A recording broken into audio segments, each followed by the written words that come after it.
Ang programang ito ay rated SPG. Striktong patnubay at gabay ng magulang ang kailangan. Maaaring may masiselang tema, lengguwahe, karahasan, sexual, horror o droga na hindi angkop sa mga bata. Tumawag si Lander Soler dahil hinabol siya ni Don Pepe at saka ni Giselle. Dito na nga ay talagang hindi nagpapigil itong si Giselle at saka si Don Pepe na hanapin talaga itong si Lander Soler hanggat nahuli ito ng kanilang investigador.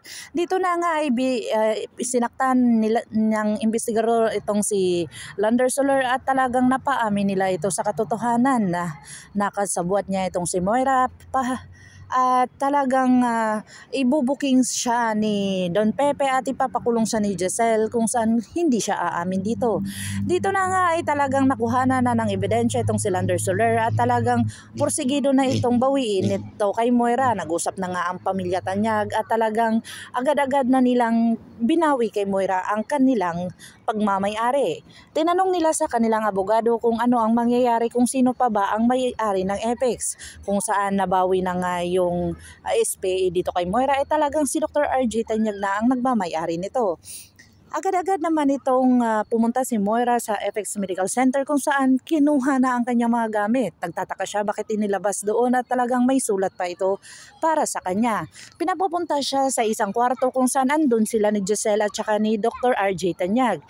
Lalong-lalo na si Don Pepe. Pinaamin siya dito pero hindi siya umamin dahil hindi niya daw alam. Pero nung nakita niya ang ebidensya na si Lander Soler ay nagsabi na talagang ayaw niyang maikulong dahil lang sa pagkakampi niya dito kay Moira ay talagang umamin na ito ng katotohanan. Dito na nga ay takot na takot si Moira na makulong at kung saan sinabi niya dito kay Dr. RJ Tanyag na tulungan siya dahil asawa naman siya nito.